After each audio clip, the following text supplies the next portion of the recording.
सुबह का वक्त है और बस हस्बैंड भी निकल गए हैं अपने काम पर। ये देखिए, ये छोटा सा प्यारा सा चेहरा जो दिख रहा है ये है माइलो। माइलो एक स्ट्रे कैट है और सुबह शाम आते हैं हमारे यहाँ खाना खाने। और इस वक्त सुबह का वक्त है, माइलो अपना ब्रेकफास्ट कर रहे हैं। कोको को हमने अंदर कर रखा है। कोको को बिल्कुल नहीं अच्छा लगता है जब इनको हम अंदर बंद कर देते हैं, बट क्या करें, माइलो स्ट्रे कैट है, बाहर कोको निकलेंगे तो दोनों में लड़ाई हो जाएगी। तो माइलो ने जैसे ही ब्रेकफास्ट किया वो निकल गई, तो हमने कोको को बाहर निकाला। हमें भी स्कूल जाना है तो हमने सोचा थोड़ी देर कोको को थोड़ा सा बाहर निकाल दें। यही वक्त होता है, थोड़ी देर ये भी 10-15 मिनट बाहर थोड़ी सी ठंडी हवा में बैठ जाते हैं, क्योंकि फिर तो ये पूरा दिन अकेले रहते हैं। बस फिर इनको हमने अंदर किया और हम भी निकल गए स्कूल के लिए। और आज है टीचर्स डे, 5 सितंबर। तो 5 सितंबर को तो नहीं मनाया हम लोगों ने, क्योंकि 5 सितंबर बारावफात थी। तो 6 सितंबर को हम लोगों ने टीचर्स डे अपने स्कूल में मनाया, तो जल्दी जाना था। टीचर्स डे का व्लॉग है, थोड़ा लेट ज़रूर है but better late than never. Teachers day के दिन के अपने स्टूडेंट्स के प्यारे प्यारे जेस्चर्स आप सब के साथ शेयर करना चाहेंगे आज। तो कैसे हैं आप सब? उम्मीद है आप सब खैरियत से होंगे और आपकी दुआ से हम भी बिल्कुल ठीक हैं।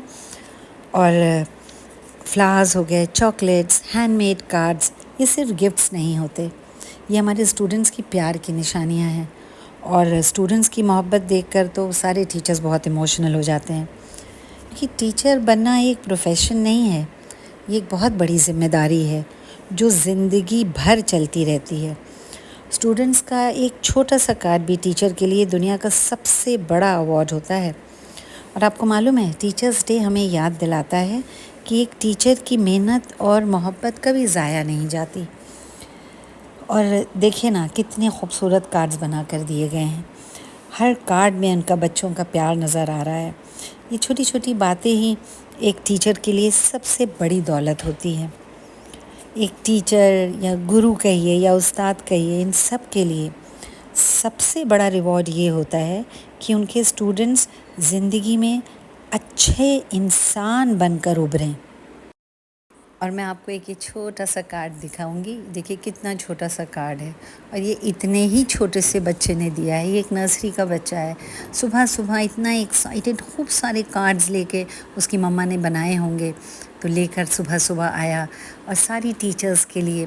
अच्छा खैर, हम तो हेड मिस्ट्रेस हैं, तो लेकिन एक और ख़ास बात थी, एक बहुत बड़ा कार्ड लाया था। हमने पूछा भाई वो बड़ा वाला कार्ड किसके लिए है? तो कह रहे वो तो मेरे अपने लिए है।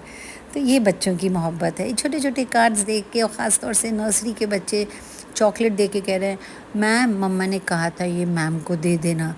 तो ये देख के इतनी खुशी होती है। और आपको पता है, एक बहुत ही पॉपुलर फ्रेज़ है, teachers never grow old. Teachers कभी बूढ़े नहीं होते। क्यों नहीं होते? क्योंकि हम यंग जनरेशन के साथ कांस्टेंट इंटरेक्शन करते हैं, और उन्हें हमेशा, और उनके साथ जो इंटरेक्शन होता है वो हमें हमेशा वाइब्रेंट और फ्यूचर से कनेक्टेड महसूस करवाता है। बच्चों के सवालात, उनकी एनर्जी और उनका जुनून हम टीचर्स को भी एनर्जेटिक बना देता है, हमें कभी भी बूढ़ा नहीं होने देता। और ये देखिए ना, ये मेरी एक फ़ोटो है, ये करीब 10-12 साल से हमने अपने पास रखी हुई है। लखनऊ से पहले हम दिल्ली में थे, और दिल्ली में हम एक बहुत अच्छे स्कूल में पढ़ाते थे। वहाँ एक स्टूडेंट ने टीचर्स डे पे ये मुझे दिया था। ये फ़ोटो उस बच्चे ने कहाँ से मैनेज की मुझे आज तक पता नहीं चल पाया, बट खैर ये उसने फ़ोटो मैनेज करी और एक पज़ल के तौर पे उसने ये बनवा के दिया। वेरी इंटरेस्टिंग, और मुझे इतनी पसंद आई कि आज तक मैंने इसको अपने पास रखा हुआ है। बहुत अच्छा लगता है मुझे, बट अभी मैं निकाल रही थी तो इसके 1-2 पीसेस मुझसे हिल गए। उसके बाद बड़ी कोशिश हमने करी, लेकिन ये लग नहीं पा रहे हैं। तो शायद कहीं हम कुछ गड़बड़ कर रहे हैं इसमें, बट ये कुछ बहुत अच्छी यादें हैं जिनको हम सजोए हुए हैं अपने साथ। शाम हो चुकी थी तो अब डिनर की तैयारी करनी थी, तो हमने कहा चलिए किचन की तरफ चलते हैं। और आज हमारा प्लान था रेशा कबाब बनाने का। बड़े मज़ेदार बनते हैं ये, कभी आप भी ज़रूर ट्राई करिएगा। आज रेसिपी शेयर करेंगे हम आपके साथ, देखिएगा कितना आसान है। इनफैक्ट ये मुझे ज़्यादा आसान लगते हैं बजाय कीमे वाले कबाब बनाने के, क्योंकि कीमे कबाब के लिए जब पीसना पड़ता है वो मुझे बिल्कुल भी पसंद नहीं आता। इसकी वजह से ना मुझे बहुत आलस आता है।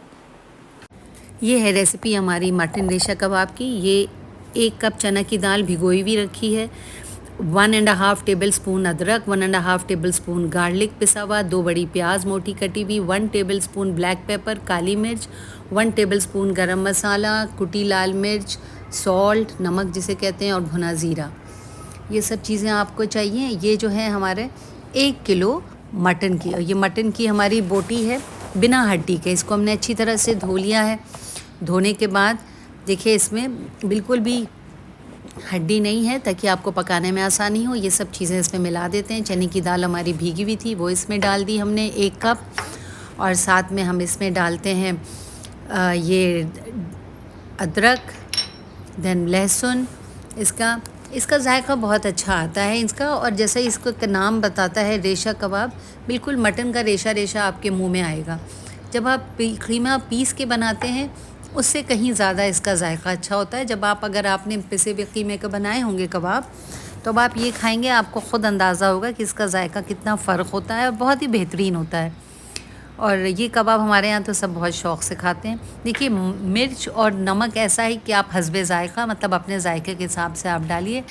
इसमें थोड़ी मिर्च जो है, कुटी हुई मिर्च हम डालते हैं, उसका जायका बहुत अलग से आता है। ये भुना वज़ीरा गया, और इसमें फिर हम अच्छी तरह से इसको जला के पानी जो है बस इतना डालते हैं कि जो भी कुछ है ये बस भीग जाए। इसमें पूरा पानी डाल के इसको इतना है कि बस भीग जाए। तो बहुत बस 1 बड़ा कप हमने इसमें पानी डाला था, और ये काफ़ी था। और इसके बाद इसको हमने पका लिया, क्योंकि मटन है तो थोड़ा पकने में टाइम लगेगा, कीमे में इतना टाइम नहीं लगता है। इसमें हमने 3 सीटी दी तेज़ पे, उसके बाद स्लो करके करीब 20 से 25 मिनट इसको हमने स्लो करके पकाया। और स्लो करके पकाने के बाद धीरे धीरे ना ये अपने आराम से, उसके बाद जब कुकर आपका ठंडा हो जाता है, विसिल निकल जाती है, इसे आप खोल लें। और इसको देखिए ये कुछ इस तरह लगता है। देखिए अब इसको हमें अच्छी तरह से चला के और स्लो आंच पे हम इसको पकने चढ़ा देते हैं, ताकि इसमें जो पानी रह जाता है वो खुश्क हो जाए, और ये बिल्कुल घुट जाएगा। जब आप इसको चलाते रहेंगे, थोड़ा सा चलाएंगे इसको। अगर आपके पास लकड़ी की मथनी है, हमारे पास लकड़ी वाली नहीं थी, स्टील की थी, तो हमने स्टील वाली जो दही मथने के लिए हम इस्तेमाल करते हैं, उससे हमने इसको पहले तो इसको देखिए थोड़ा चला के इसका पानी खुश्क कर लेते हैं। अब इसके बाद इसे घोटते हैं, तो जब ये घोटा जाता है तो थोड़ा भुन भी जाता है साथ साथ। इसको तो पहले हमने चला लिया। और अगर आपके पास लकड़ी वाली मथनी है तब तो बहुत ही, देखिए लकड़ी की मथनी जैसे हम बता रहे थे वो तो बेहतर है। हमारे पास स्टील की थी तो हमने उसी से किया, और हो जाता है इससे भी, बट मुझे लगता है लकड़ी वाली होती तो ज़्यादा बेहतर तरीके से इस्तेमाल हम कर लेते उसे। और इसे स्लो आंच पे करने दीजिए। और आपको इसके पास खड़े होने की बिल्कुल भी ज़रूरत नहीं है कि हर वक्त आप खड़े रहें। थोड़ी थोड़ी देर में आग पे इसको घोटते रहिए आके, और ये बिल्कुल बहुत अच्छा सा सब मिल जाता है। दाल पक जाती है, रेशा रेशा अलग हो जाता है, और कुछ देखिए इस तरह से लगता है। इस वक्त तो हमने इसमें प्याज और पुदीना मिला दिया है, तो आप देखिए कैसा हो गया, सूख के ये इस तरह हो गया। तो हमने थोड़ा महीन महीन प्याज काटी, थोड़ा पुदीना, हरा धनिया हमारे पास था नहीं, तो हमने कहा कोई नहीं, ये 2 चीज़ें मिलाते हैं। फिर इनको जैसे हम आलू की टिक्की तवे पे तलते हैं, बिल्कुल इसी तरह से इनको तल दिया, और ये खाने के लिए तैयार हो जाते हैं। और यकीन मानिए ये नॉर्मल कीमे वाले भी अच्छे बनते हैं खैर, लेकिन ये वाले इनका जायका बिल्कुल ही मुख्तलिफ होता है। ये देखिए आप, जब आप इसको तोड़ते हैं उंगली से, बिल्कुल आपको एक एक रेशा दिख रहा है। तो आपको ये रेसिपी कैसी लगी? और काफ़ी आसान है बनाने में, और अगर आपको अच्छी लगी हो तो ज़रूर बनाइए घर में, और फिर बिल्कुल बताइएगा कि आपके यहाँ कैसी लगी, सबको अच्छी लगी कि नहीं अच्छी लगी। जैसा भी होगा ज़रूर कमेंट करिएगा। और आज का व्लॉग हम यहीं ख़त्म करते हैं। अगर आपको अच्छा लगा हो तो प्लीज़ लाइक करिएगा, सब्सक्राइब करिएगा, अपने फ्रेंड्स और फैमिलीज़ के साथ प्लीज़ शेयर करिएगा। और आज के लिए बस इतना ही।